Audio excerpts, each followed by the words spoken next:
Well, good morning, everyone. It's been a while, I know. I was watching a Dave Smith video, actually a short. It's probably about a year old, though. It's not fresh. In it, he was talking about the Russia-Ukraine conflict, and he was essentially saying that the American people never got to vote on that war because it started after Joe Biden took office, and that the next time they would have an opportunity to vote on that war would be in the next November. And he said that's like a year and a half away, so do the math on that. Kind of about a year old, this video. And he was basically saying that, how democratic is that? Now, this sort of goes along the lines with a lot of things that I've discussed on my channel about what I believe to be the immoral or unethical nature of democracy, even the Republican-style democracy, mostly because how it's employed in that instance. And I would submit as well that, the whole term democracy is one of the most misused words in the English language in order to control and manipulate people. They're always alluding to your democracy and talking about how your democracy is under threat and how someone will undermine your democracy. And me does think they protest too much. In other words, they have to keep talking about it because there isn't really one, right? And, there really isn't one, right? Now, I think that there will be a lot of people who will sort of complain under this video and say it's the best we've got, so we have to sort of accept it. I think ultimately it is immoral. It's quite literally two wolves and a sheep voting on what's for dinner often. And if you think about it in terms of base ethics, which I know a lot of my atheist friends here, although I should make a video. I don't really consider myself to be an atheist anymore, but a lot of my atheist friends here will say that, morality is subjective. And so somehow that's a justification for mob rule, essentially, right? And again, you may say, well, under Republican democracy, there's certain things that are off limits and can't be done and whatnot. I'm not so sure that's actually true, because if you look at all of the prohibitions that we have, there's kind of an allowance for any given one of them if it's the right group of people. So that's something to consider, right? But ultimately, if you look at base ethics, if you were to try to derive a secular set of objective ethics, you would find there are very few things that you can make a good argument for your ability to impose on another person. And I don't think you're going to find a set of good ethics that are going to prescribe that you can impose your ethics on another person if there's just more of you in your group. And so the majority of things that government does are things that really ultimately no one individual kind of has the right to do to another, right? Just on their own motive force sort of thing. It's kind of an argument for might makes right also because, of course, what enforces that? Well, it's always force, right? The monopoly on the use of force. I do find it interesting as well when it comes to voting, because I've always been mostly a non-voter. I have voted in several federal elections because I was motivated by not the candidate that I voted for, but the candidate that I was voting against. He may be the current occupant of the highest office in my country, right? That guy is a horrible person. I was right and I was wrong about what he would do to the country because it's way worse than I thought, in hindsight, right? But I've mostly abstained from voting as my own statement or my own nonconformity, if you want to call it that. However, there's a very good reason for it, and that is something that Dave Smith alluded to in his video, which is really, he didn't allude to this. He glanced over it. And that is that, if you have to wait for the next election to ostensibly vote on that single issue now, what he didn't mention is that makes you become a single issue voter. And then, especially in a two-party system, even in Canada, we have a two-party system, which was brought to bear in the last election because it was really a three-party election and the ruling party lost ostensibly and just combined with one of the other parties and turned it into a two-party election and took, the combined the combined election results of two parties to form one. So don't let yourself be fooled by, third-party candidates and independents and all this other stuff, green parties and all of that. It's really a two-party system. And that means, of course, if you're going to be a single issue voter, then you don't really have a right to complain when the candidate you do vote for has other parts of his platform that you disagree with and fulfills those campaign promises. People always say if you don't vote, you don't have a right to complain. And obviously that's fucking bullshit. If you're a citizen of a country, then you have a right. If you're a citizen of planet Earth, really, ultimately, I'm not a big borders guy. I realize none of this is within my control, and none of this is, this isn't my sandbox in a way. I don't know, I get a grain maybe or something right in the sandbox. But ultimately, when someone says if you don't vote, you don't have a right to complain. But what if then by voting, that means your tacit approval for the campaign policies or the policies of that government, their mandate, right? Because that's what they claim. I have a mandate now because these people voted me in. And the very platform they're running on, you find morally reprehensible. You find it a bridge too far. These are things that you cannot endorse or condone in any way, shape, or form. How can you complain? That's really, I'm learning slowly. I'm 56. I'm slowly learning that most of the things that I thought were true, most of the things that are asserted at least that are true, oftentimes it's the complete fucking opposite. It's the complete reversal of that. And, I'd love to get into a lot of these things that have been left by some of the commenters on my channel in the last several years, since the pandemic primarily, where people say, you've got to just accept the word of experts, and you've got to, you don't get to talk to scientists directly, and morality is subjective, and democracy is the best way forward. It's the only thing we have at the very least. I'd love to make a video and just rip all that to shreds. I'm just not sure I have the time or the inclination. Maybe some of you can let me know below, because I'll be honest with you, the kind of mental toll that it takes on having to deal with people like rage quitting your channel and stuff like that. Not that I care that much about that, but it ends up being one of these things where you feel afterwards like, well, was there a point in sharing those thoughts with people who seemingly kind of can't handle them? Like they can't argue the inverse or their position in a friendly, pithy way, if need be. I'm not above, the pithy, sharp arguments. I am beyond personal attacks and things like that. I'm not going to put up with it. But I kind of love to do that. But getting back to the democracy thing, where I was going with that is, many people will say, well, it's the best we've got. Again, I've mentioned this on my channel. I would consider myself to be an armchair anarchist, a political anarchist. When I say armchair, that just means that I have a recognition that it's never going to happen in my lifetime. It may never happen ever. It would only happen if people reached some level of enlightenment where they actually realized for once that as an individual, I have no right to force my neighbor to stay inside his house or to extract money from him to build a museum that I like, but that he doesn't, and many, many, many other things, right?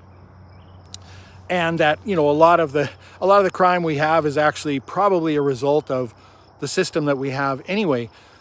And it's sort of like, I'll make the argument to somebody, and I've had this happen on my channel, that, democracy is immoral. And they say, well, immoral, but what else? We have nothing else. We don't have, it's the best we have. It's the worst possible political system except for all the others that have been tried. And I don't disagree with that. But the thing is, do you accept that argument? Do you universalize that principle anywhere else? If you're a proponent of anthropogenic climate change, if you say this is a real problem and we need to do something about it, and somebody comes along and says, yeah, but fossil fuel use by and large is the best we have, and allow them to just sort of rest on that. And of course you don't. If it was about medical progress, if it was about many other things, you would never accept the argument that it's the best we have and therefore we can go no further. That we can't have the discussion, that we can't have discourse about that and try to find a better system. And I don't know what that system would look like. I'm not, I'm not self-aggrandizing to the point where I think I've got a better system, but we don't even fucking talk about it, right? To a large degree. I mean, you know, and to the degree that we do, you actually have a bunch of communists, you know, running around the streets chanting and decrying the free market as a proxy for what they really hate, which is this sort of corporatocracy that we have going on, right? And so, you know, we sort of do have the argument, but it's like a dangerous one, because the only people with any kind of voices on that subject are people who would ultimately enslave you even more, ultimately. That's how that works. Anyway, I thought it was an interesting little short. I might tag it below just so you can see what I'm talking about. Again, it's not a very new video, but I think he makes a valid point in there. And if we care about democracy so much, why wouldn't we vote on things that are so absolutely important and that actually, you know, they're not taking the money right out of your pocket to fund it, right? The money is coming from, you know, sometime further ahead, right? It's probably coming from your children. Ultimately, there are probably people who are arguably not of voting age yet, or age of majority, or even earning a paycheck, that will ultimately be paying for this and everything else, because of course this deficit finance, this child abuse of deficit finance, seems to go on in perpetuity. You know, same thing here in Canada, right? They keep having to move the decimal point. You know, I thought it was very funny when they had to take away the dollar sign on the US debt clock because they'd moved over a decimal place and they needed a new digit. And that was, you know, a long time ago in trillions of dollars. Future Mike here, screening a couple of videos from before, just to see if I want to upload them or not. Just videos that I'd recorded and never uploaded, of course. And I just wanted to make a couple of points on this video. A point of clarification here. When it comes to democracy and single issues and whatnot, you know, without stating it very clearly, what I was trying to get at here is that when it comes to the majority of really, really important issues, a person is never really able to have their voice heard on those issues. And in fact, ultimately what ends up happening, and you know, one might think in our technologically advanced age, such as it is, because there are a lot of growing pains that we go through, right? I mean, just try getting customer service now for just about anything, right? It's just an abject lesson in frustration. Like I had this the other day, I've got to change my address.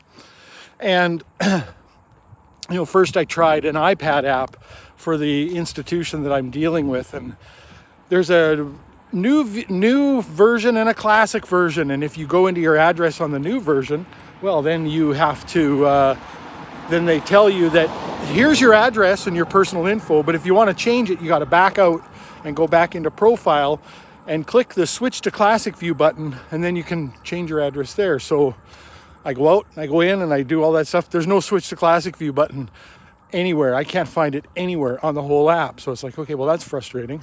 So then I go to log in on the web, because I desperately want to avoid having to call, because of course calling just means you're probably talking to someone that you can't understand, right? They have thick accent, because we have so many new citizens in our countries, and a lot of these call centers aren't in our countries anyway. And so and being on hold, you know, estimated wait time is 1 hour 45 minutes, you know.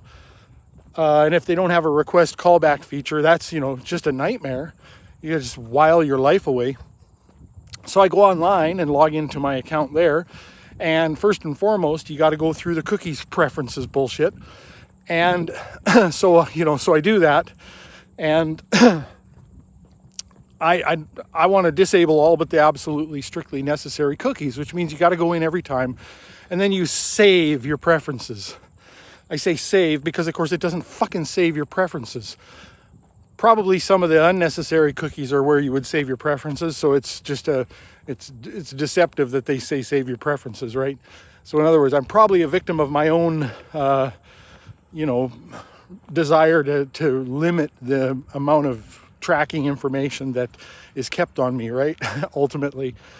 So you go in there, you select your strictly necessary cookies only, save your preferences, and then you go try and log in. And it the screen prompts you to say that check the two-factor authentication code that's been sent to your device. And okay, so that's fair enough. So I go and I check my phone, because just prior to this, when I was in the app, it requested me to upgrade to two-factor authentication, which I thought was a good idea. So I did that. So I set up two-factor authentication to my phone. So I'd received a text message from the app, entered the 2FA code from there into the app from my phone, and away we went.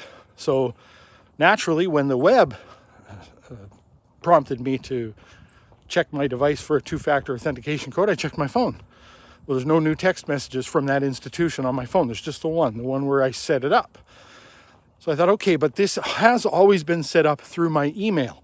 So perhaps they sent it via email. Like, they didn't really say the delivery method. They just said, check your device. So I checked my email, refresh it a few times, check spam folders, nothing there. So then I tried it again, and I you can resend, but of course when you resend, you have to go through the cookies thing again. You have to go through all of that rigmarole, log in again, because they tell you if you don't receive a message, close this page and log in again. So that's what I did. And of course, again, that means you have to go through all that stuff again. Send the code. The code doesn't show up anywhere. And it did say, check for the two-factor authentication code where on the device which you set up two-factor authentication. So to me, that's a little bit vague, because do you mean the one that was set up to use, or the one that I physically set it up on? I thought, well, maybe that's my mistake. Maybe the notification is coming through the app for that two-factor authentication code. And so I go in and I check the app, and I realize, well, I don't have notifications turned on, but that's just notifications. That shouldn't prevent an actual two-factor authentication code from coming through. I just wouldn't have received any kind of audible message or prompt for it. So I go in and I check the messages. Nope, the only messages there are the original two-factor authentication setup that I did. There's nothing new. So it's like, okay, none of that's working. Like, I can't get through. So I thought, well, I'll try the chat bot. So again, I log into the damn thing. I set up my cookies again in the web, and I go to the chat bot, and every phrase I type in, I get an obvious just generated response. Like, none of it is going to be helpful to me. I'm going to spend a bunch of time in frustration with the chat bot that's not capable of assisting me. Quite obviously, really. That technology certainly isn't where it needs to be yet. And so I give up in frustration and I call. So I call, and of course, you got to enter all your information in there, and then you get put on hold, and I'm waiting, and I'm wondering how long it's going to take before I even get the message that comes on to tell me how long I'm going to be waiting. And then the line drops for some reason. And I just gave up. I just gave up in frustration, an hour and 15 minutes or whatever it was, hour and a half of fucking around.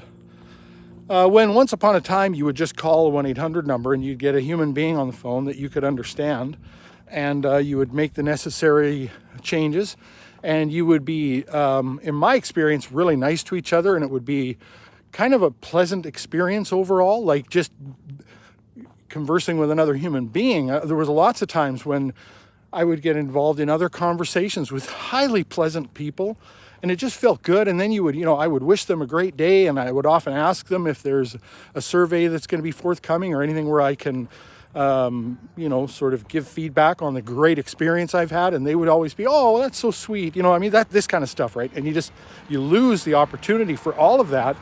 And instead it's replaced with a whole bunch of frustration. Now, again, why am I saying any of this? My point, of course, is that where we ought to be technologically, and where we are probably two different places.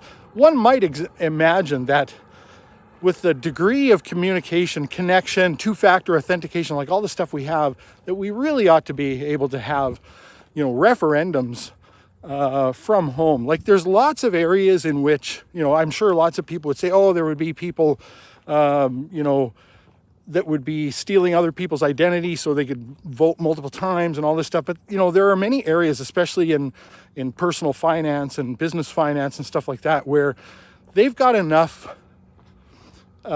stringent controls on things like that, that I think if you really, let's put it this way, if the desire was there to build a very, very robust, secure network and system with, you know, things like that, two-factor authentication or whatever, for the purposes of conducting referendums that would not be, you know, where the fuckery would be limited, they could do it. If the will was there, they could do it. The whole point, I think, is, though, to lock you into a system where you really have no choice but to vote in what's always really a two-party system, regardless of any illusions to the contrary, and to force you really to sacrifice your vote. You know, that's ultimately what it is, right? It's not really a democracy when you have to vote on a platform that may have items in the war chest that you vehemently oppose, to gain other items that you think are really important, you know, or whatever combination thereof. And for me, it's like being not really a government guy and thinking that democracy is immoral, at least in the way it's employed, because again, we have the pie is so fucking big, right? I've told this story, I think, in the past about a customer that I almost came to blows with because he was mad that my opinion of government might somehow deny him his free internet that he expects, internet service that he expects from the government sometime in the future. And this is the problem, of course. You know, everybody wants to try to wrest controls, you know, the handles of controls of government just long enough to gain whatever it is that they particularly want, whatever their little pet project or multiples of that are, without thinking about, well, geez, if we all do this, if we all get our free internets and our museums and our, you know, and everything else, our free healthcares and our free bridges to nowhere and our free, all the free things that aren't free, of course. In fact, they're not just not free, they're not even paid for, right? They're all borrowed. That what will it look like? Well, it will look like, you know, budget deficits in the hundreds of billions or tens of trillions of dollars. That's what it fucking looks like. You know, somebody commented on one of my videos recently where I was talking about sovereign debt, and he posted the US GDP like it was some sort of an answer to the question, I guess, about sovereign debt. I don't know. And I don't know, you know, to be honest, because the person didn't really say anything more. I can't remember who it was. Was it Paul? I can't remember now, and forgive me for that, but I think it might have been Paul. But, you know, that's not the answer to the sovereign debt problem or question, right? The answer would be, what are you paying to service that debt? And how come it doesn't ever fucking stop? Like, it just keeps growing, right? Suppose you could answer that the GDP doesn't stop growing too, that they grow in tandem, maybe, but then why not just pay off the fucking debt? If they're growing in tandem and you're basically saying ultimately that means that it's a stagnant figure, which I doubt that it is, but if it really is, like, you know, why not just pay it off then? Why not stop deficit finance? Why not stop doing that? Well, because people are addicted. People are addicted to all of the little fixes. And most of the people who are addicted are the politicians. They're addicted to making promises. They're addicted to spending money that isn't theirs and isn't even yours yet. You're going to earn it in the future, and then you're going to pay it. And you're going to pay it. Or you're going to default, and then your currency is going to collapse and everything else. I mean, you know, this is why, obviously, among serious economists, large sovereign debt that's never repaid is a bit of a problem. And it's an enslavement, you know, of you. And if you don't think so, you might find out in the future, probably, because that will start to be used as the next wedge to try to move your human behavior. Right? There are a lot of little wedges that they use in order to move human behavior. You know, and I think the pandemic gave them a glimpse of what was possible, because I think they took some chances. You know, there were a couple of countries that actually said, well, we're not going to lock people down because we can't. We don't have the right. Like, our constitutions just don't allow that. Oddly enough, you know, some of the countries that claim to be the most free, they didn't behave in that manner. So anyway, my main point, because I know I've waded into a bunch of shit here that's going to have a bunch of people flailing around in the comments. And the thing is, I don't mind disagreement. You know, I've watched a number of debates in the last bunch of years, but certainly a little bit more recently because I have more time. And you know, it becomes more clear to me now than ever before that it's the nature of how we disagree that I think is one of the biggest problems. I mean, it is a big problem that we tend to be so diametrically opposed. Like, I think if you go back a long ways in time, people are less vehemently opposed to one another. You know, for one thing, I think the categories and the platforms, the various issues are more diverse than they ever have been. Partially because, to some degree, human beings have been freed from at least kind of the necessary labor, like existential labor. You know, I can't remember. I'm struggling to think of the word right now, but subsistence, right? People have been freed mostly from subsistence labor. Or at least there's an illusion there that they have been, right? So, I mean, obviously there are government welfare programs, I suppose. So ultimately, in an ultimate sense, you have been freed from subsistence labor, because if you just feign whatever illness or some, you know, or just can't get a job, you'll still be able to get some form of welfare if you have an address, I suppose, or whatever. Whereas, you know, there were times in the past where you just starved to death probably. But I mean, really, you know, your job, even though you're not having to dig up potatoes for dinner, your job essentially still is in some ways a subsistence paycheck, but there's an illusion there that it's not. You're not directly going out and killing supper and having to, you know, build your shelter. Like, so I think that allows people to think about more things. And then, of course, you know, broader categories. And then politicians promise things and the world gets smaller. So, you know, we're exposed to more things, et cetera, et cetera. But we don't disagree well. So, you know, while the palette of potential choices, or whatever you'd like to say, issues, has grown, and there are more seemingly opposite items on the agenda, we also are not very good at arguing with each other.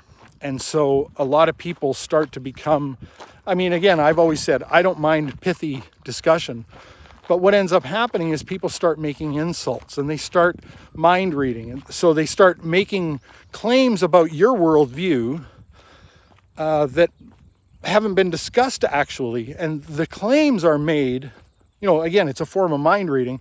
The claims are made in order to make their point. So I think that's a highly disingenuous way to argue with someone, is to say, well, you obviously think this, or you obviously haven't done that, instead of actually, in the interest of having a friendly, constructive, productive discourse, asking some questions, saying, well, have you ever considered this? Or have you exposed yourself to this? Or did you know this information? And seeing where that leads, if we can find some common ground, because in the debates that I've watched, the biggest frustration to me is I can see the obvious points of agreement between people, or obvious points where, because I know something about one of the people involved and certain things are being said, that if the person saying the things actually knew some of the things about this other person, they would find they actually don't disagree as much as they think, and they actually might find points of agreement. And what that ends up doing, of course, is it gets people into this adversarial mode where they lose some of their otherwise decent skill in discourse, right? And start getting into the flame wars back and forth. So I welcome responses, but, you know, I would like it if we could keep it friendly. Pithy is fine. Point things out to me that I don't know. Give me information. Make arguments. make an argument. But the basic premise of this video was that the single issues, because they're so important these days, they cause you to necessarily, I mean, first of all, you only have two choices anyway in a two-party system, so you're already fucked. But because of the way the two-party system is set up, and because we don't have any proper capability for referendum, you are forced to sacrifice your morals, your ethics.